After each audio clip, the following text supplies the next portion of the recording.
What's going on, kings and queens? It's Mitchell Chance. I always got something in my daggone beard. The voice of revolution, exposing minds to truth, live from the corner. Now listen, we talk about our need for unity a lot, but we don't really deal with or take the time to think about what it is that separated us. And so I want to deal with that for a little bit today, real quick. So now, what we have to understand what's going on, understand the systems that are in place, and the system of racism, white supremacy. Which racism is not bigotry, it's not somebody hating you, it's an actual system that's oppressing you. And so the system of white supremacy uses a system of self-hate. I'm always looking to freaking mess on this joint. Uses a system of self-hate in order to get us to perpetuate this division amongst our own people. And so if one set of people or group of people have the power to dictate what's appropriate, what's unprofessional, and what's improper, what they then can do is exclude everything that's culturally exclusive to somebody else and make what belongs to a particular people inappropriate, improper, and unprofessional. And so what happens is when we buy into these ideas, we begin to treat our own people differently because of them. And I'm going to show you where our bias is, and I'm going to show you from my own ignorance and the way I hated my own people. So I would always see young black men with tattoos on their face and automatically think they don't want nothing out of life. They're going to die young. They're going to go to jail. They're going to rob somebody. They're going to kill somebody. They don't really care. Or I would see young black women with the piercings in the bottom of their face and their lips and all over the place. And I would look at them like, they look so ghetto. And then when I began to look at Africa, and I would see that marking of the face is traditional African culture, or piercings is traditional African culture, or the lip rings, or the ear stretching, or the neck rings, and there are all these different things that culturally our people have done back home. And now when we here in America,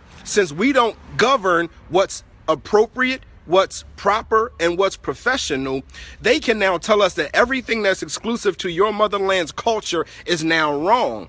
And so when we buy into this, we begin to ostracize, criticize, demean, and even discriminate on our own people for practicing our own cultural things. So now if I am hiring for a position and a young black man walks in with tattoos on his face, I don't want to hire him when tats on the face is African culture.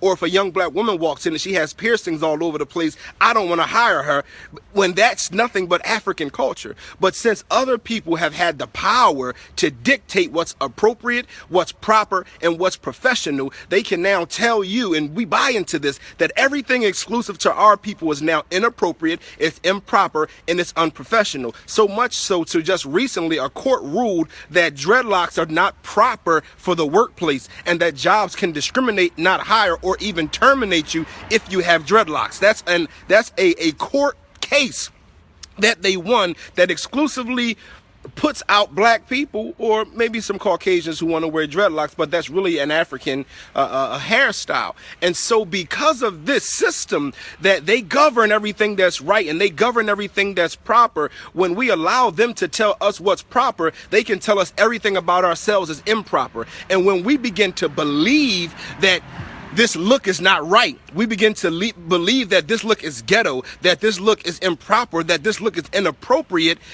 we begin to shun our own people because they don't want to subscribe to Caucasian Western standards.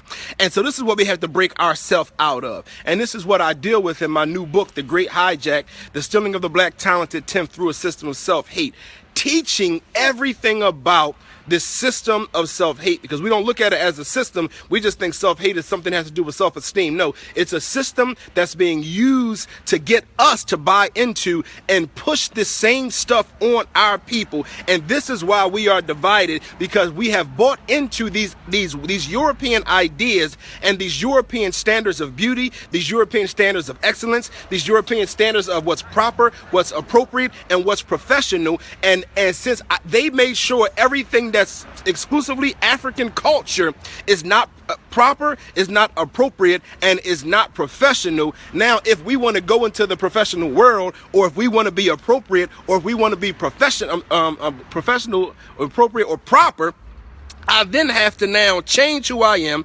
I have to get away from what's exclusive to my culture, and I have to assimilate into their culture. And that's why we have to understand the system of self-hate, because if we want to rise up from the condition that we're in, we have to understand the systems that are in place that are placing us there and keeping us there. And so you should log on www.mchancespeaks.com. It's in the title, and purchase your copy of The Great Hijack. I'm giving a lot of information on this system of self-hate so we can see how it works, who works it, what the different parts are, and how we also can fight it so that we can unify and be the great people that we are. So remember to always love black, buy black, think black. I love y'all. And make sure y'all like the page and share this video if it did something for you, if it exposed you to anything you didn't know, if it enlightened you. Make sure you share it and drop a dope title on your caption. I love y'all.